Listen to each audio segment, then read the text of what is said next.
Good evening, hardcore. Rhymes galore, like I said before. This is the Metal Hammer of Doom, and I am your host, the mandated reporter, and frankly, I'm mortified, Mr. Mark Rattledge. And tonight is the night that we review the new Sworn Enemy. Gamechanger came out earlier this year. Sworn Enemy, of course, is an American metalcore band from New York City, Queens, New York, to be specific. The place where Spider-Man's from. Oh, yeah. Just in case you were wondering. Yeah. Heads up, Queens. Of course, that voice you hear coming off the handball courts. He put on his shit kickers. He's ready to kick some shit. Ladies and gentlemen, it's Jesse Starcher. How do you do, sir? Oh, my goodness. Mark Rattledge, good to be back here. Going to be talking some New York hardcore. Do you want more? That's right. We don't pronounce our R's. That's right, buddy. That is right. So, how much Sworn Enemy have you heard in the past? None. Zero. Zilch. Terrific. Zippo. Want a long conversation about the history? I'm afraid I'm going to fail you there, sir. I've been listening to this band for a long time. Obviously, I followed them back when I lived in New York. I'm not in any of the videos. Oh, damn it! I never made it to the handball court that day. Well, then, damn it. But for the period of time that I was going to like indie hardcore shows and whatnot, I've definitely seen this band play before. I've enjoyed their previous stuff. I'm excited to share with the world their new album and talk about it. So let's get into it, shall we? Yeah, buddy. I'm all right with some hardcore beats here. So, it's been a while. What's the last time? It's been a while. What's the last time that we had a hardcore band on the Metal Hammer of Doom? I know there was one recently. I've definitely been meaning to do more of it. And sometimes I put stuff on the schedule and then I have to take it off because Metallica has a new album out. I was like, well, sorry, Madball. But we did a band from Long Island, Straight from the Path. They were a metalcore band. I remember that. Okay, all right. Well, so we sneak some in every now and then when we can. We've dabbled.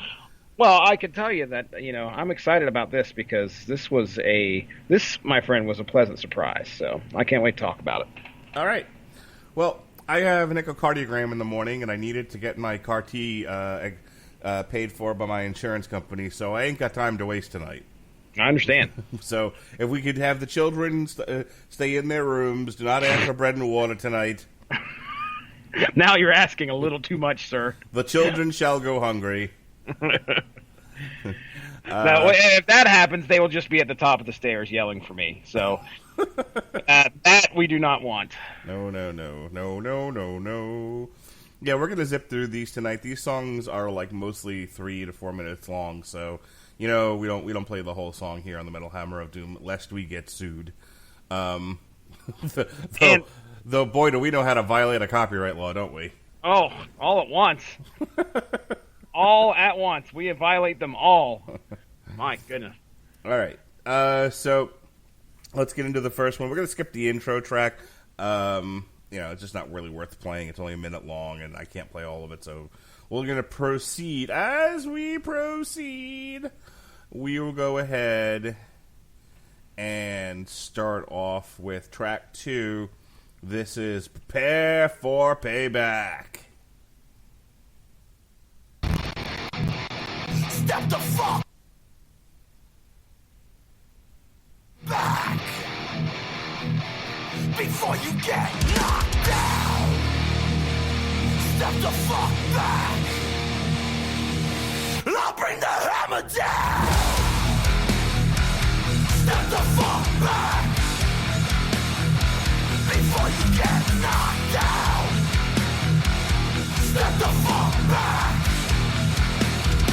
I'll bring the hammer down. There used to be a time I could forgive and forget. Some days are long gone. Prepare for payback.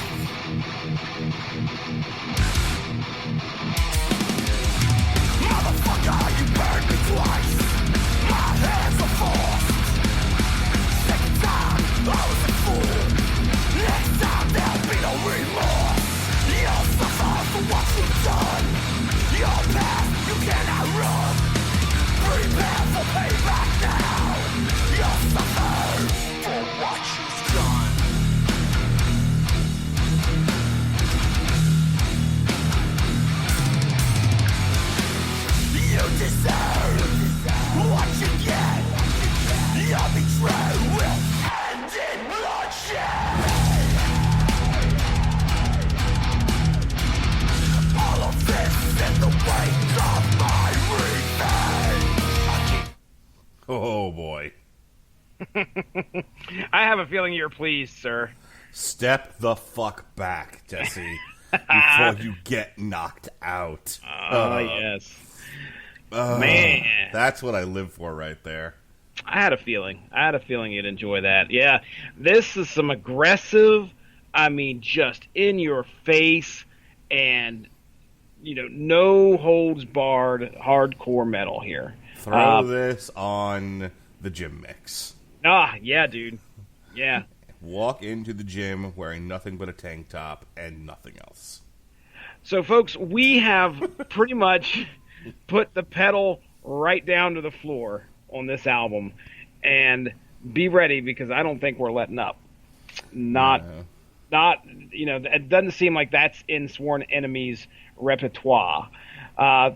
We may get a little swerve here in a few, but Prepare for Payback just sets everything up and lets you understand, oh, hey, by the way, we don't put up with nobody's shit, and we're going to tell you all about it. And here you go. Listen, you don't come to a Sworn Enemy album, for art.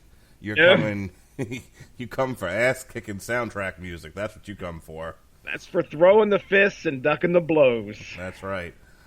So, Sworn right off the bat, man. I was out there mowing the lawn to this, and I was like, you should have seen me. I was just like, yeah, step the fuck back, cut the grass. I was having Neighbors are over there.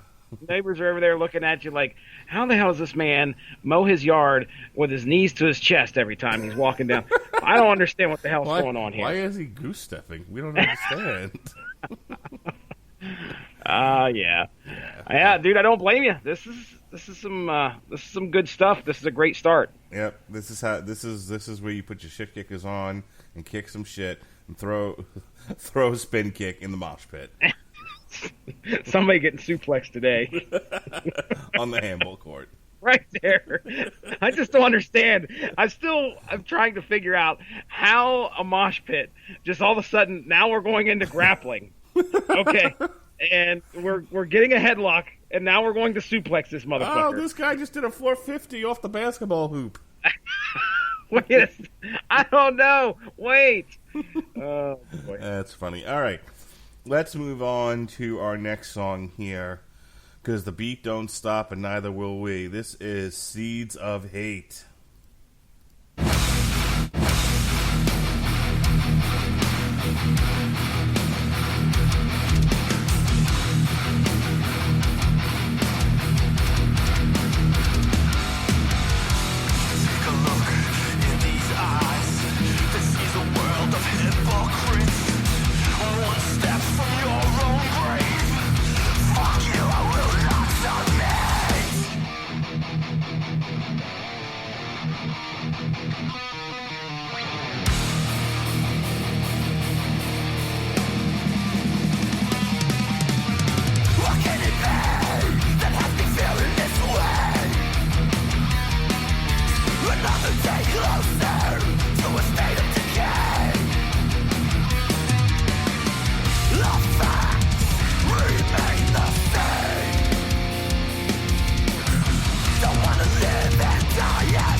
Oh, fuck you, I will not submit.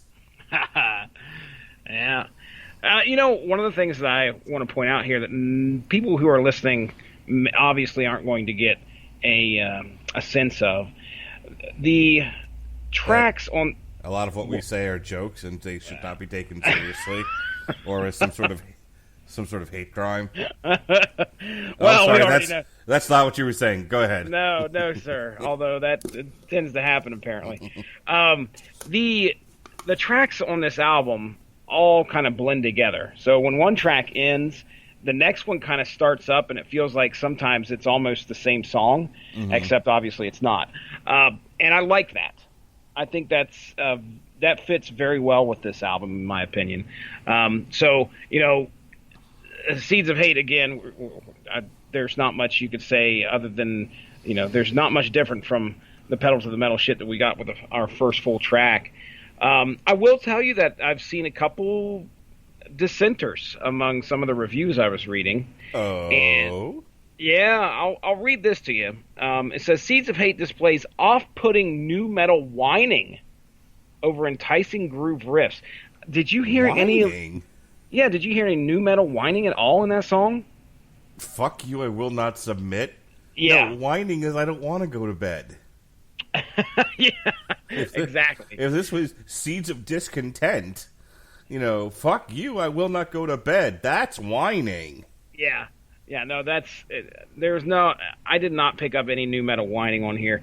This guy, I cannot remember who, I did not cite the source, but this review here that I was reading was giving the producer a hard time. And I don't know if you read this or not, but it's, oh goodness, I had it right here. What is his name? Rob Flynn from Machine Head produced this album. Okay. So apparently he was giving Rob Flynn a hard time because his hand is all over this album and he doesn't like it. Yeah, well, you know what? Influence. He don't like, it doesn't matter what he likes. Rob Flynn will tell him the left freedom ring with the shotgun blast.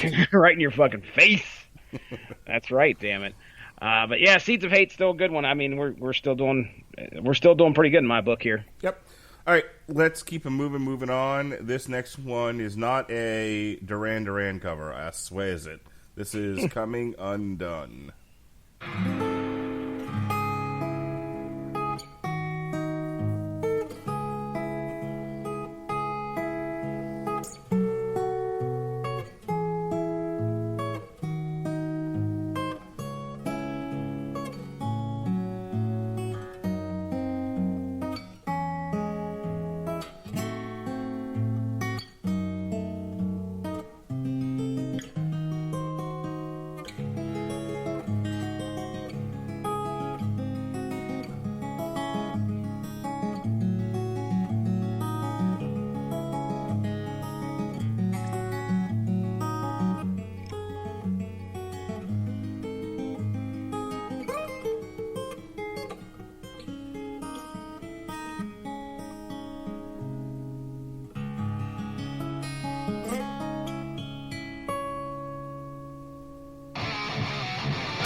I wish I could play more of that. I had to stop it. I got the distinct impression, and maybe I'm wrong about this, maybe I'm misreading the song, but that almost felt pro-suicidal.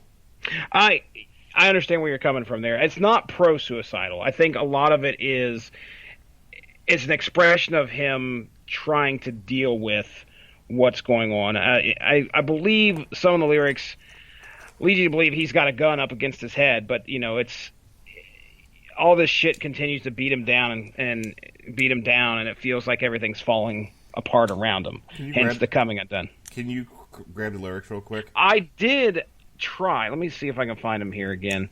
They did not have the new album on Dark Lyrics because I was actually looking for one of the later songs. So the name of the band is Sworn Enemy. The name of the song is Coming. The band is Sworn Enemy. Sworn. No wonder I couldn't find them. All right, so Sworn Enemy of the Human Race. All right, let me take a look. I think they had this is one of the actual songs they did a video for too. All right, so our lyrics, according to this, let's take a look here. Do we have lyrics for this? That would be incorrect, sir. Nope, not there. No.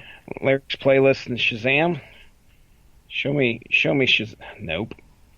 Can you be Shazam? Can you be? I have yet to see that yet.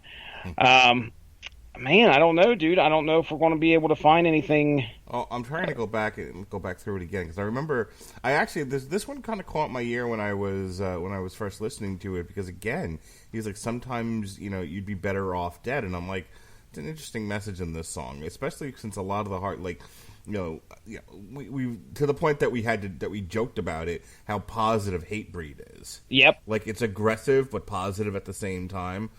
Five Finger Death Punch again can be also very positive when they want to be, alongside being aggressive. And so far I'm not getting the positivity from the Sworn Enemy. No, that is actually one of my notes because there's a song in here that kind of touts positivity. We'll talk about that here in a few. But there is a lot of negativity on this album. A lot of hey, I'm going to beat your ass. Mm-hmm. Hey, I'm going to punch you in the face. Mm-hmm. So it's a lot of... I'm going to beat you at handball. Hey, I'm going to suplex you. I can't find the lyrics, dude. Google has not got anything for lyrics on this, but I know exactly what you're talking about. My take on it, though, like I said, was just his expression of how it felt like. Each day you got to deal with this shit, and it feels like you have a gun to your head, and I don't take it as pro-suicide. I think it was more along the lines of hey, we all got shit we got to deal with, and this is my way of expressing what I'm having to deal with. So. It does there's a couple other songs on here we'll talk about that are just as dark, I think. They're brutal but dark, so. Indeed. All right. Let's keep going. We're going to, if you're wondering, they're doing a little less banter tonight. Like I said, we're not going to belabor these points, and I have things to do tomorrow, so I don't want to spend 2 hours on this like I did with fucking Aladdin last night. Jesus Christ. I saw that. A little over 2 hours on Aladdin. Oh, my God. That was the spectacular movie. That was the podcast that never ends, never ends, never ends. That was the podcast that never ends. The main question is, did Winfrey get the last word? That's the only thing I'm worried about. Always. Oh, that's right. Okay. Always and forever, forever. All right. This next one is called Justify.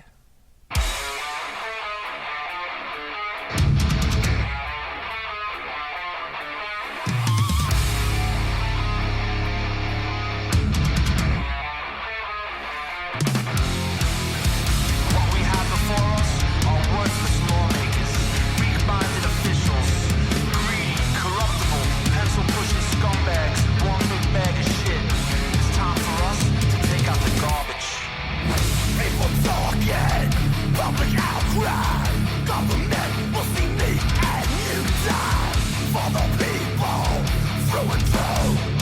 This is what I say to you.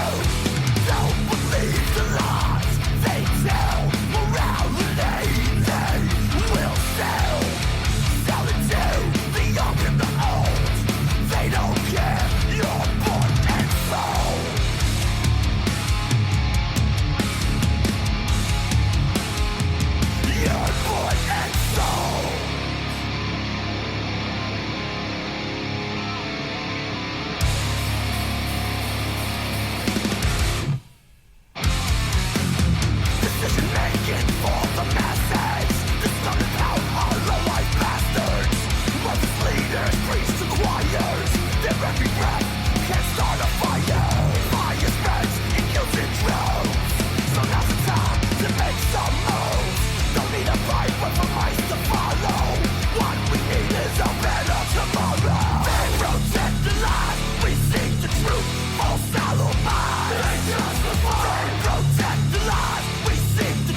then we'll make some s'mores.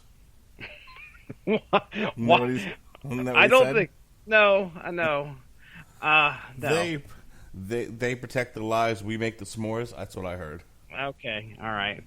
So yeah, I'm trying to figure out how s'mores figure into this, political shitstorm of a song. S'mores so, are delicious. I mean, there's no denying that. So It's the kind of thing I think the government would try to take away from us. Now that I could see. Yeah, no s'mores for anybody. No abortions or s'mores or marijuana. Oh, Louisiana, that's up next. Be ready. So I do want to say we hit a spot in this album where I really like Coming Undone. I really like Justify. Mm-hmm. It's your typical fuck politician song, which I can get behind. Mark Radlich, I can get behind. Look, Sworn Enemy are not living large and in charge. They make their money. They go on their tours, but these people are not going home to their mansions in Beverly Hills. I'm not going to give them the usual kind of shit I give a lot of bands for, like, come on, and later on, I think you'll hear it in another song. Like, we gotta get together. We gotta make a change. It's like, all right, yeah, they're there. I have my bits of criticism on that one as well.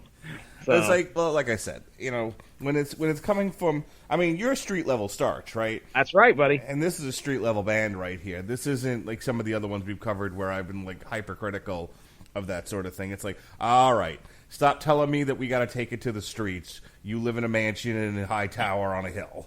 Yeah, exactly. You first. At least Alyssa Milano has the good sense to be out there among the protests and tell and tell others they shouldn't have. They should forbid. They should withhold sex until things change. Good for you, Alyssa Milano. Way to go. Way to go. Thank you for coming out of your high tower. Yeah. Yep. But seriously, like Sworn Enemy, that is their shtick. So it's like, all right, that's fine. I mean, I like it when I'm in the mosh pit. I like it when I'm out there being active. When I really stop and think about it, I'm like, okay. Yeah. So I read a comment, speaking of the mosh pit, I read a comment about a guy who he said he got his nose broke trying to get to the front of a Sworn Enemy concert. And the only thing that helped him through it was the adrenaline of the set. He said he just, the whole set was just amazing. And then by the end of the set, he realized how fucked up he was. I guess he got messed up pretty bad trying to get to the front of the crowd. But I told you I went to a Helmet show years ago, and I managed to stay out of the pit for most of the show. But then they started in within the meantime, and I'm like, oh, I got to get in the mid pit for this. Took one step, got punched directly in the eye. Yep. I remember that story. I mean, I don't know if you've ever had a black eye before, but it isn't just the way that it looks. Like, it stung. Ooh. Like my eye, like the whole eye socket felt like it was burning. Ooh. Oh, man. Yeah, buddy. So, hey, just a quick Colton update, by the way. Wife took him to the orthopedic surgeon. Oh, yes. Does your son have like a robot hand or maybe like a gold hand like Jaime Lannister from Game of Thrones? What's going on? They straight up Luke Skywalker'd his ass. Took the whole thing off. You could never tell. So, yeah, they actually looked at it. Now, what was funny was we took him to the physician's care, which, oh my gosh, that is like bargain basement fucking doctoring right there. Oh, it looks okay. He should just have to wear the wrap. Hopefully he'll be all right. But you want to follow up with the orthopedic. He'll be fine. He'll just never play the piano again. Then we go to the orthopedic, and the orthopedic looks at it, and he's got like, oh, yeah, he broke this finger. And he's like, it's one of the bones in the hand. Ugh. And but all they did was wrap it up. They didn't put him in a cast or anything. They said, kids are resilient, he's good to go. Just keep that wrapped. We'll see you in 2 weeks. Stop sticking your hand indoors. Yeah, let's stop doing that. I think that's lesson well learned. Okay, so I need to follow up with you on this now, because your 14-year-old daughter had friends that were her own age, right, in your house. Yep. What made them decide to chase the 9-year-old and the 5-year-old around? Figure that backwards. First, it all started with the game of tag. Okay, so tag you're it. Run through the house, run outside. You know, in or out. You know Wait, how. I have questions. I just Okay. raised my hand. Okay, I'm glad I saw it. Go ahead. They're 14-year-old girls. Shouldn't they have been in her room looking at Tiger Beat and doing each other's nails? This was like an end of the year party, so there was 2 of Kira's friends that were girls over, and I think 2 boys that were over as well. Really? So you got nothing for me on the Tiger Beat? I'm sorry. I get your late 70s references, Mark. I'm just not following up. Okay. I know what your Tiger Beat shit is. But no, they were just looking for something to do, so they started playing tag, and then it all kind of calmed down. So everything was still calm, you know, kind of calming down. But then they were like, okay, well, we're going to retreat to Kira's room, and of course, Colton. Whenever somebody's over, you know, Colton's going to follow right behind them. And they're like, no, you know, you stay out. And they shut the door. And about that, you know, Colton had stuck his hand ladies and gentlemen, he stuck his hand where the hinges are. Yeah. Okay? Not in the side where the door actually shuts. In the side where the hinges are. So that was even worse. I mean, So this wasn't part of the game necessarily. This was like they had tired of the youngins and they were trying to separate themselves. Yes. And your son got caught in the bear trap. Yep. And the poor little girl that did it, Kira tried to say I did it, and she was just trying to make it so I wouldn't get pissed off at her friends. But I got a message, like I was so pissed. I went downstairs, and of course I was messaging you, but I was so pissed I came downstairs, and Mindy sends me a message and says, you know, Cass is crying. She's afraid you're mad at her. And I'm like, yeah, you should have gone a bit like, yeah, like you done fucked up, you bitch. Do you understand I mean, we had to take him to physician's care. I don't know how much that's going to cost. You should have beat the cost out of that little girl. No. And you were right. I mean, what should have happened was like, okay, everybody go home. But no, I'm too much of a softie, and I didn't want to ruin everything. Oh, even though dude. my kids can't. Yeah, trust me. Your children are blessed that you're their father and it's not me. That's all I'm going to say. Because I'd have sacrificed one of those kids to Ra. I don't know why I'm sacrificing kids to an Egyptian god, but I would have. You know, if that's about the only thing you can say. If it helps them heal quicker. Yeah, I had to throw every one of those kids out like a fucking bouncer at a bar. Time to get out. Yeah. I know. Well, my kids. Go ahead. My kids play with their neighbors, and you know they have a tendency to come in and out of the house for one reason or another. And like, I've told them like either go outside and play or stay inside and hang out, but stop going in and out of the fucking house. Mm-hmm. And you know, like we've had a couple of instances where we've actually let the kids come in, but. My kids are relatively low key, especially if they're just kind of hanging out by themselves. They're very good about entertaining themselves. Their friends come in and they're not bad girls necessarily, but they're loud and they fight a lot. Yeah, and that fighting kind of mushrooms. You know, it's like from what and when it's in my house, like I can't like if they're fighting, you're not going to be enjoying. You're not going to be able to enjoy anything. All you'll be able to hear is that fucking fighting. So no, and one of them has a tendency to react to everything. So like if something is so they walk in the house, I get a million questions, and they're all dumb. They're like, "Why is there air?" And I'm like, stop acting like a fucking 8-year-old and get out of here.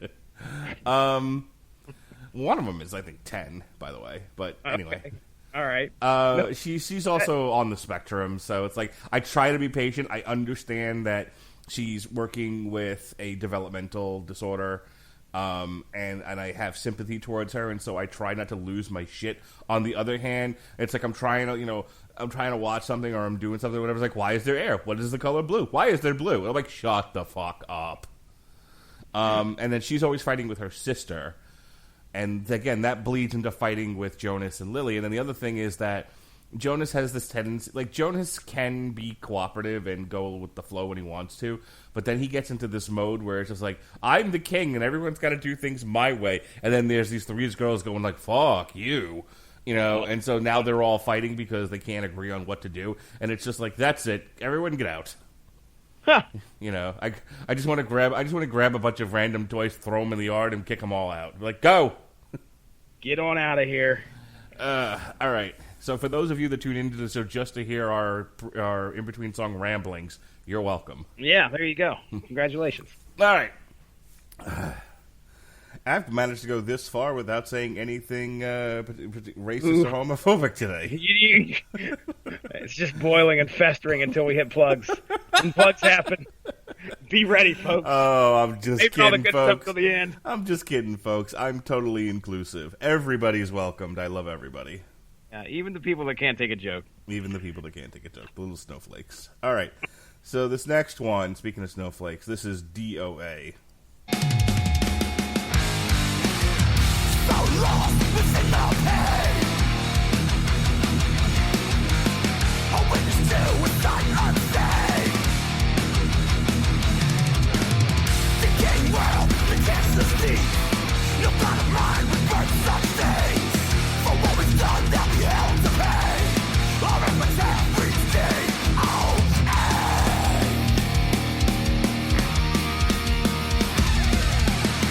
Your compassion lies in the heart of man. The acts that we commit, we are forever damned. Faith is lost, we bear the cross, left to burn our eternal curse. Our creation, devastation, judgment based upon our blood thirst. On our blood thirst. On our blood thirst. Oh, here comes the breakdown. I love the punk influence on this. That's one of the reasons why I know metalcore amongst a lot of like the elite metalheads of the world. They're like, yeah. Don't put that in here, no. No. But I enjoy it.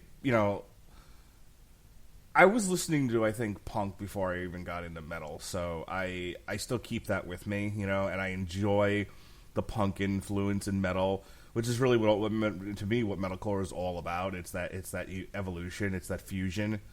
Mm-hmm. So when I hear something that's got that old school punk vibe to it, but it's turned up a notch so that it's more metal, I can't help but like it. And and I know for a lot of people they turn their nose up at that sort of thing. But you go play your hurdy-gurdies, it'll be fine. Hurdy-gurdy, faggot or thief. Hey, don't you be exclusive. Somebody out there's going to be upset. Oh, okay. So, if DOA is punk infused, then you know how I am about punk. I'm not the biggest fan. And you're wrong. But I'm sorry. You like it when like metalheads are doing math and some shit. Whatever the next band we're gonna do is a Legion. Yeah, that'll be a Legion next week. Tune in. They're time traveling in the middle of their songs. Please, oh my gosh, dude. If it was Scar Symmetry, we'd be talking about like fucking Quantum Leaper and stuff. But nope. It's a Legion. That's all right. This next song is called 3.14 equals pi. Fucking best song of the year. Off the album of the year. This next song is called Hypotenuse. Yes. Oh, shit, here comes the Pythagorean theorem. All right, go ahead. Dude, one of their songs on their last album was nothing but the fucking scientific method. I mean, they talked about the scientific method. That's right. That was the lyrics to some of it. So, anyway. For smart people. Oh, gosh, it's going to be so fun to talk about. DOA, yeah. So anyway, I like that song. So if you're infusing punk with metal and that's what we get with DOA, I don't mind. So there you go. And then plus, I believe it's, my notes were, it's keeping up that brutality. We still have, like I said, not even let off the gas. We're halfway through this album, and they're keeping up. They got a good thing going here, Mark. They do have a good thing going. All right. let's keep it going on. The next one is the Fragments of a Broken Life.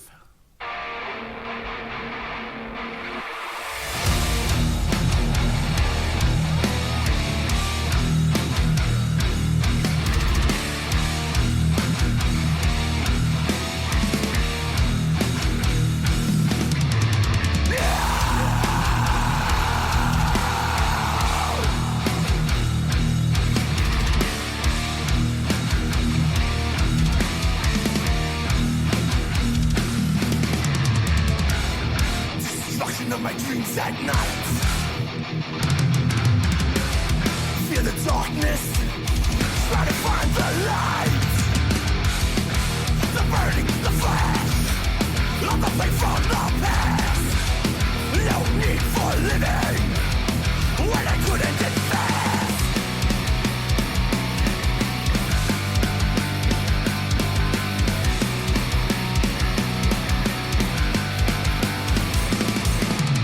Lost dreams are nightmares, they won't go away.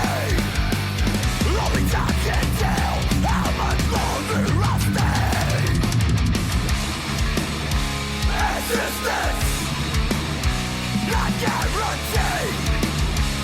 Existence, please set me free. Fragments of a broken life, I can't repair. Fragments of a broken life. God lend a hand. God lend a hand. What does Angry Metal Guy think? He did not review this one. I looked and looked. I don't believe he reviewed this one yet. Send him a tweet. Say, hey, fucko, get on the get on the stick. It's like, who is this again? We're the premier metal podcast.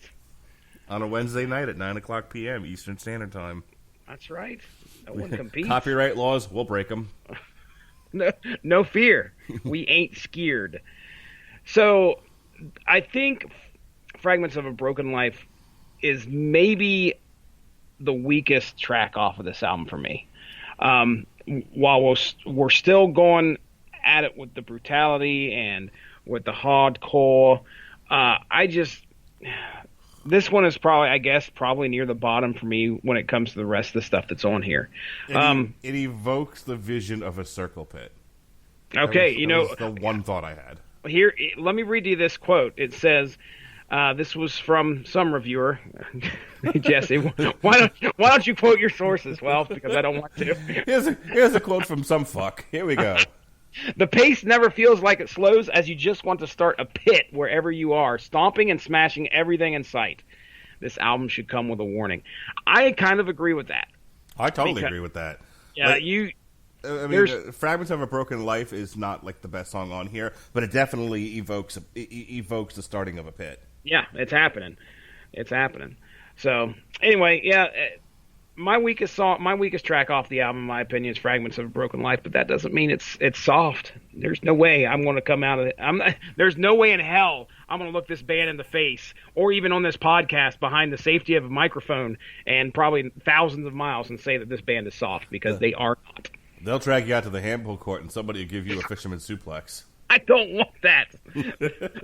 Nightmares, sir. I have nightmares. Their next album will be "Fragments of a Broken Jesse." All over the court. Stomp his ass. There's nothing left. So my son was bored tonight. We told we're letting him stay up a little bit later. It's the end of the school year, so what the fuck. So no, normally they have a strict bedtime of 7 p.m. because they have to be up at 6 a.m. And good little boys and girls got to get their sleep. Actually, if my daughter doesn't get enough sleep, the next day she's a fucking basket case. Like, Jesse, Lily, get your pencil out. You're an emotional fucking disaster if you don't get enough sleep. My son, will at least lay in the bed quietly. He doesn't fall asleep right away. He usually goes about an hour or so before he finally drifts off. I can't tell you how many times I've walked out of his room and he's like riding a pillow and bouncing up and down. He's like, "I'm going to do this all night." And I'm like, "As long as you do it quietly."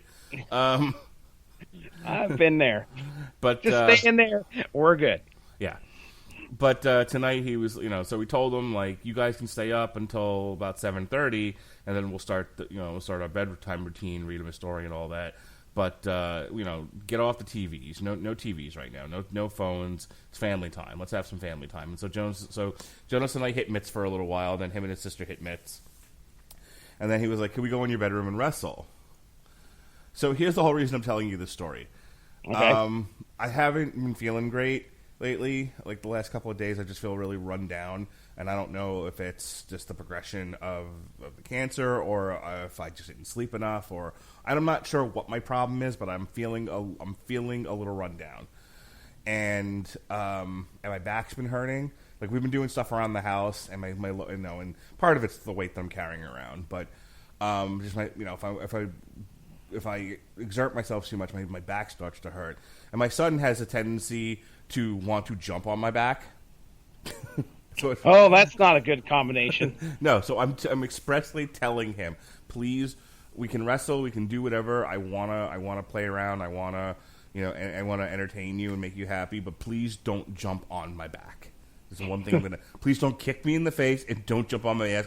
Don't jump on my back. I don't think that's a lot to ask of a 5-year-old. No. I mean, it's clear. Hey. So at one point he was like, he was like, I'm gonna butt slam you, and I'm like, excuse me. He's like, yeah, I'm gonna jump up and I'm gonna land on my butt on you. And I'm like, Jonas, that's not a butt slam. That's a senton bomb. Oh boy. And he was like, no, it's a butt slam. And I'm like, oh boy, please don't say that out in public. A butt slam. Butt slam. Which is a bit from Family Guy, but I was trying to teach him, like, no, senton bomb, buddy. And I have found the best way to get my son not to do something is to try to teach him something. Oh, then he's like, he complete aversion to whatever it is. Yeah. Okay. I don't want you to do a thing. I'm going to do it anyway. Let me tell you the history of a thing. I give up. Oh boy, if we got to, Dad, I promise I won't do anything else. So that's my son for you. Nice. Butt slam. Ugh. The butt slam. I had to tell him. I had to educate him. Well, no butt slamming. At least not at your age. You want to do that when you're 18? God bless you. Go find love wherever it may lie. Find a butt, slam it all to hell. That's right. I kind of subscribe to the Jim Jeffries philosophy of when you are old enough to pursue love in a relationship, you put your dick in whatever it is you want to put your dick in. That's fine. I don't care. We're inclusive here in the Rattledge home, but you're 5, so we're not there yet. Yeah. Well, I'm glad you had that discussion with him. Well, we haven't had the discussion. Okay, all right, good. That's good. My wife and I have, though, in all seriousness. My wife and I have, like, kind of, it's just, I don't. As a married couple, when you have kids, sometimes you just kind of drift and you think about, like, what if this, what if that, and it's entirely possible one or two of our kids might someday discover that they're gay, and it's like, well, okay, well, what happens? And like, nothing happens. We go on with life. I'm not going to be the guy that destroys the relationship with my kid because of that. There's no reason to. I was going to say, there's plenty of people I know that had to experience the fact that, they were pretty much disowned because of a life choice like that. And there's no fucking way I'd do anything like that to my kids. Never in a million years. It's one of the the leading causes of suicide in like teenagers is that they get rejected by their home for one reason or another, whether they're trans or gay. And the one guy listening to this podcast right now that likes the fact that that we like use harsh language and make fun of things, just going, what happened to this podcast? These fucking guys. Aren't you the guy that called Pearl Jam a bunch of fags? What happened? This is a very confused fan base that we're gonna have. But no, see, there's jokes and then there's serious, and the seriousness is there's nothing that would make me risk the relationship I have with my kids, where that stuff's concerned. Dude, go ahead.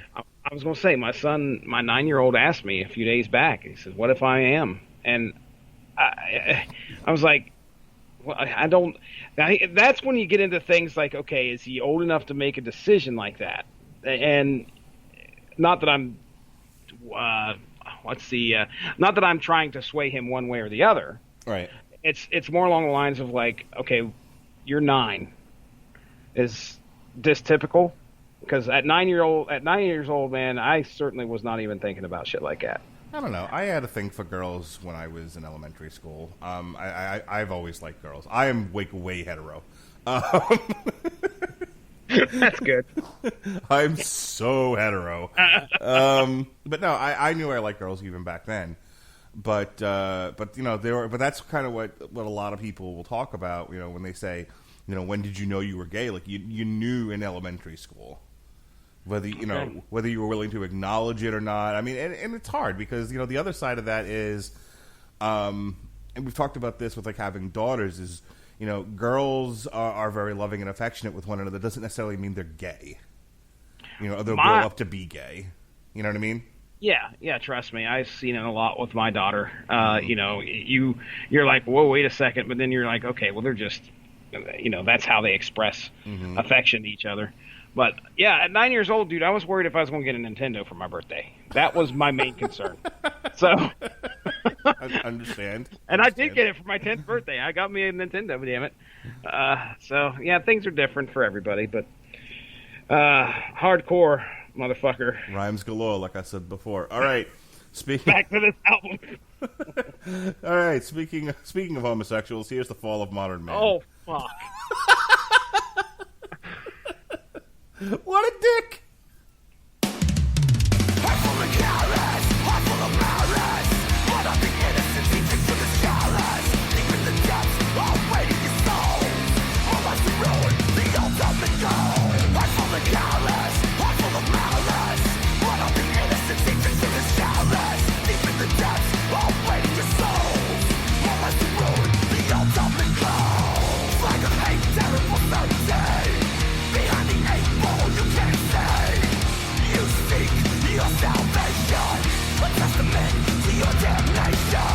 Upon the pedestal that you berate, a demon always sees flies of hate. Your heaven shall burn, and now I face my turn.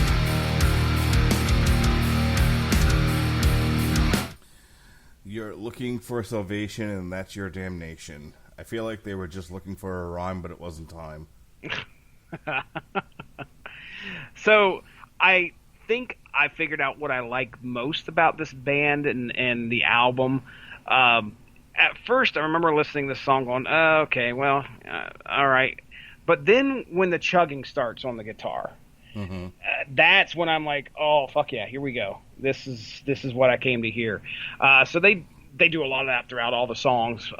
So what turns out to be a song that I wasn't too excited about turns into one of my, one of the better ones I like off this album. I follow Modern Man. So yeah, I was back into it here after Fragments of a Broken Life, where I was like, oh, are we on a downturn of some of the crappier songs? But Fall of Modern Man brought me right back up to it. We're still heavy. We're still hardcore, Mark Radulich. Hardcore. If you're playing the drinking game, you're probably dying of alcohol poisoning right now. Drink every time they say hardcore. I don't want to. Don't do it. Your liver will hate you in the morning. All right. Let's move on here. This next one is called Selling a Dream.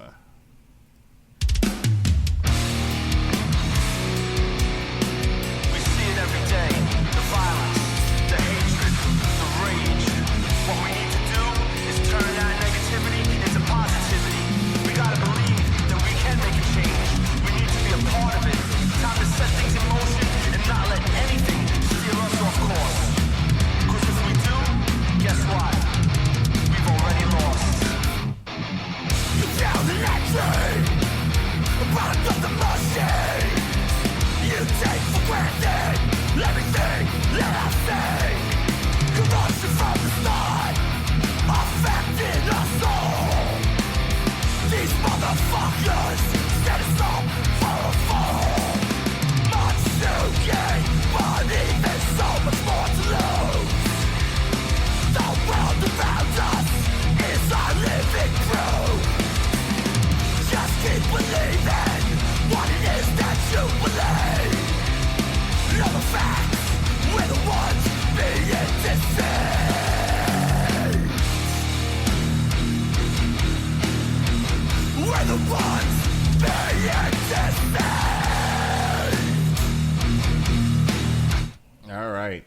Yeah, that was one I was thinking about before, where he has to do his little speech in the beginning, and it's like, okay. Turn this negativity into some positivity, Mark Ravitch. Oh, is that what we have to do? Oh, I've been turning my negativity into sandwiches. Well, I mean, if you're hungry, go ahead. I know who has done that. Ace Romero has turned a lot of negativity into sandwiches. Yes, he's eaten a lot of sandwiches.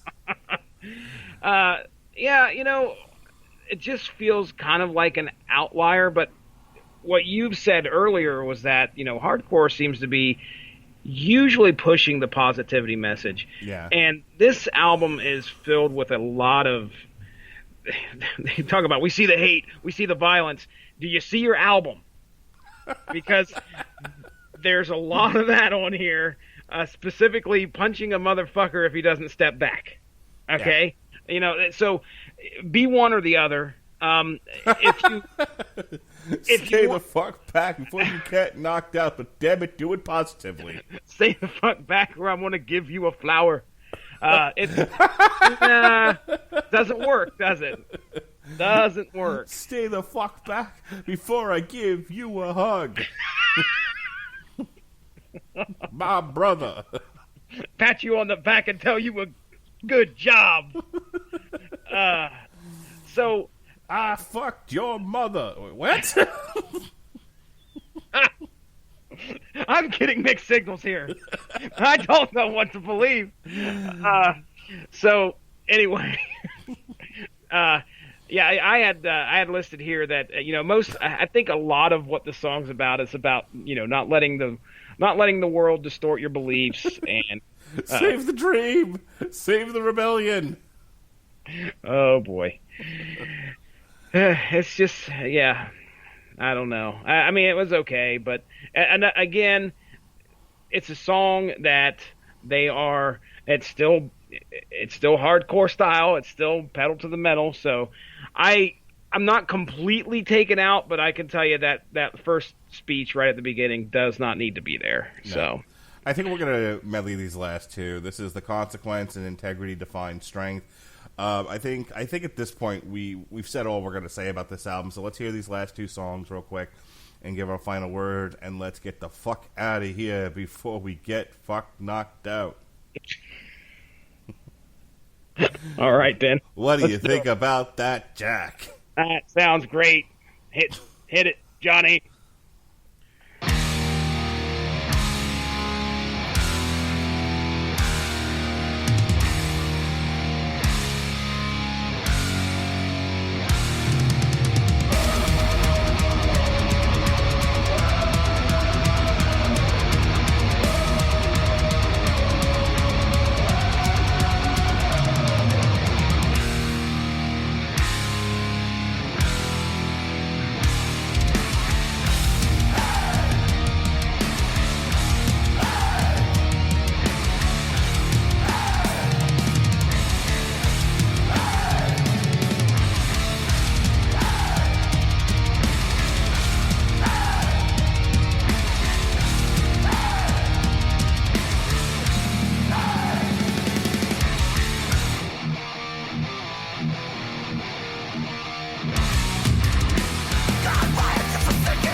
real, just to survive. Swarming like killer bees around the hive. Coming so forth, cause I've got days. If you think of creeping, you best to bring Hercules. Don't try to test my crazy. Rather than shock, it's your body will make.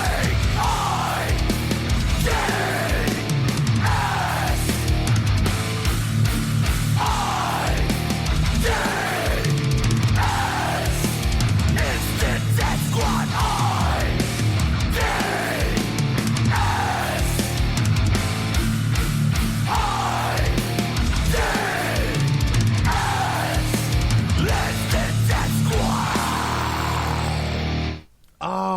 IBF.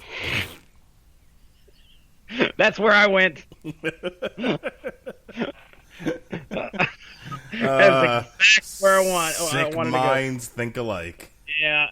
I was like, you just gotta go to the bathroom now. I shit my pants. Dan, dan, dan. Yep. Yes, sir. All right. This was a solid B for me. I mean, it's fine. It's hardcore, rhymes galore, like I said before, and I did. It's everything I want in an album, but it's a little limited. It's a little in the box. It's kind of, it's there for when you want that aggression, you want that aggressive music, but it's not spectacular. Okay. All right. Well, just real quick in regards to the consequence, I wrote down 2 reviews here. I'll just read 2 sentences, both from 2 different reviewers. You'd like to know who they are? Too bad. So listen to this shit. I don't know. Tell me what you think. It says, by the time the group reach the consequence, they enter full-blown festival core territory.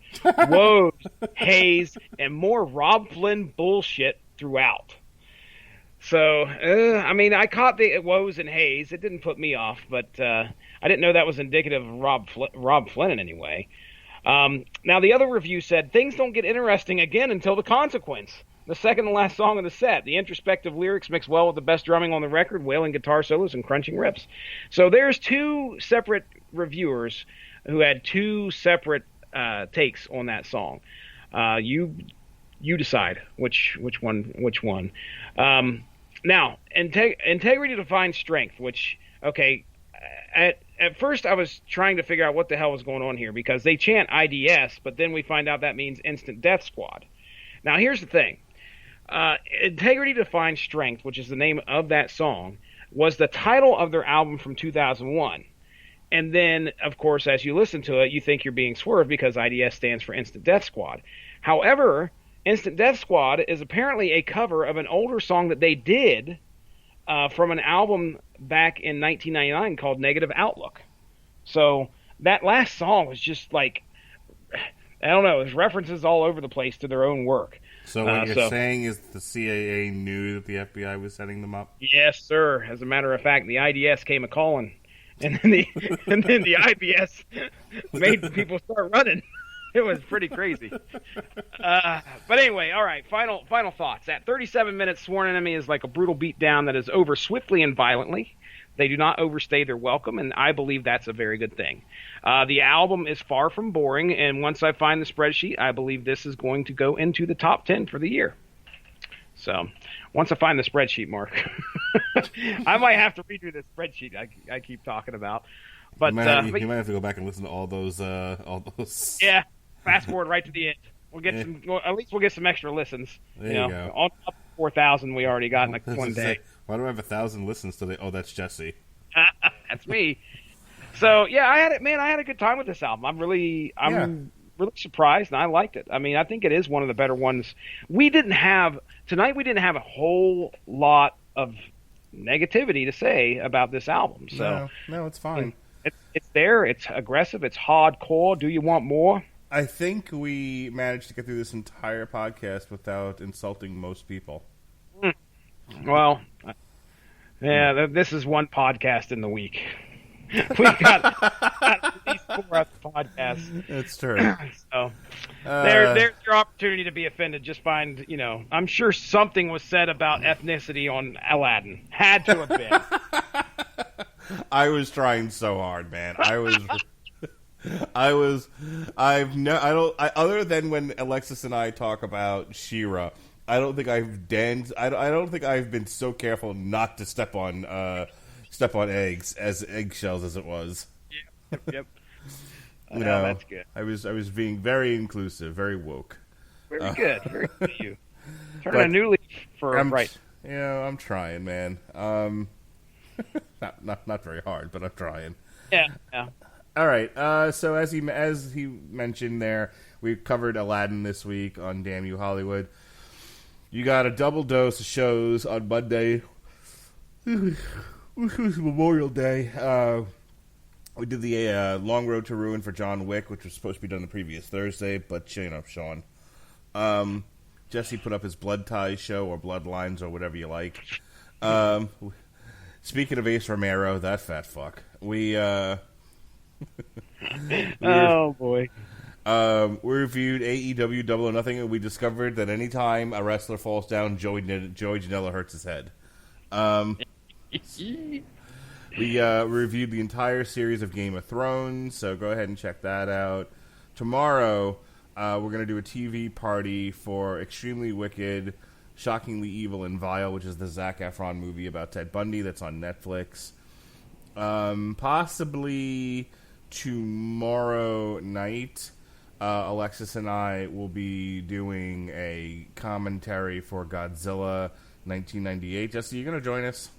I'm going to try. If I can't, I really do want to talk about that movie, but who knows what holds, what fate holds in its hands for Friday. It said Friday, right? Listen, I think what you need to tell the missus is that Thursday belongs to her, but the rest of the weekend belongs to me. That's how it goes. Can you do that for me? Because I don't think it's going to go so well if I say it. I'll talk to your wife. You talk to my wife. How's that sound?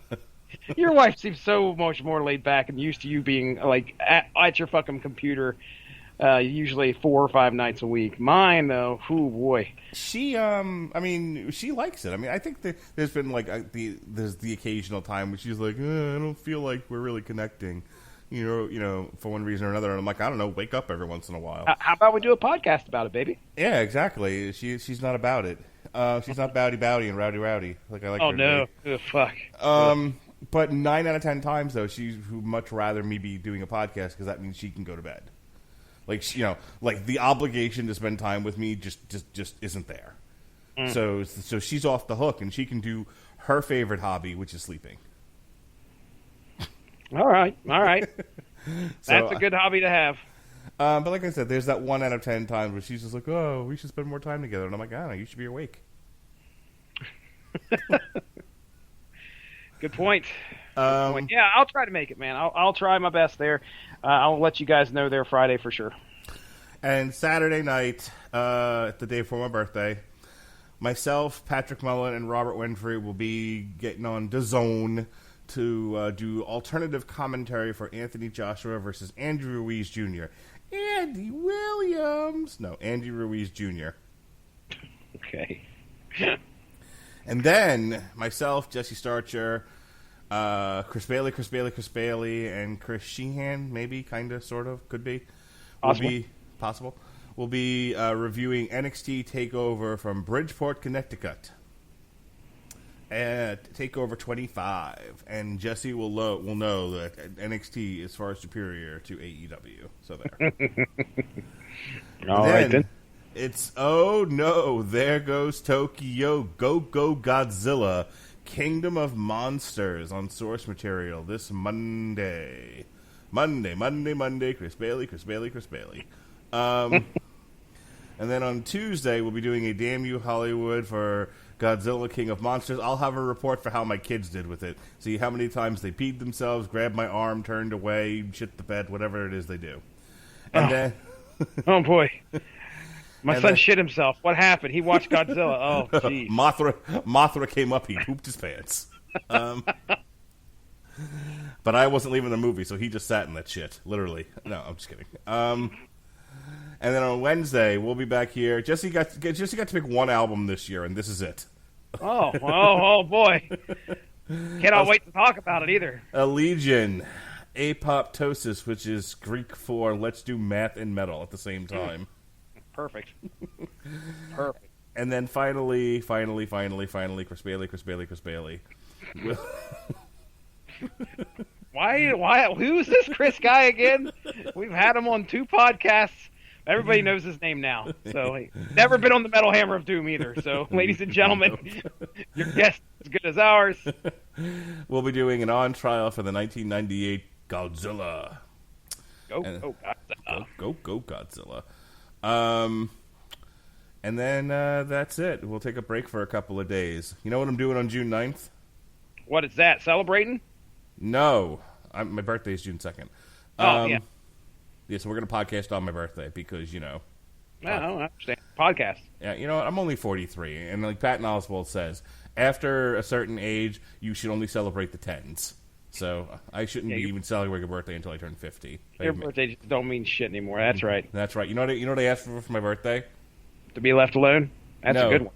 Try that one on. I really wanted to do a cancer joke there, but I'm just like, maybe I've beaten that into the ground. Maybe I've gone past the point of sympathy into, hey, you're kind of a dick. So I'll put that joke back on the shelf for now. I'll get it later. No, you know what I asked for my birthday? I don't know if you know this reference or not. Probably not. You're from, like, Russia or something. I want a Brock Party t-shirt. Oh, okay. All right. Well, I've been paying attention to our DMs there on Twitter, so yeah, I know what a Brock Party is. I need a Brock Party t-shirt. Boombox Brock. That's right. Oh, it's the best thing ever. I've seen memes. I've seen videos. Oh, my goodness. Dude, my wife was so funny. She's like, if you weren't sitting next to me, I would have sworn that was you next to Brock on Monday Night Raw. Playing the guitar? Yes. Brock looks over and says, no, cut it out. You look like an idiot. Hey, cut that shit out. Only I may dance. And suddenly Brock Lesnar is Conan O'Brien. Anyway, June 9th. Megadeth and Ozzy got postponed till 2020. But goddamn, Jesse. Damn. I'm going to see Hootie and the fucking Blowfish. Oh, jeez, that's a step up, isn't it? Let her cry. God damn it. Vince, I got these rats. Wait a second. You got to explain that to me. No, I'm all over the place right now. Vince, I've got these rats. I assume that's wrestling?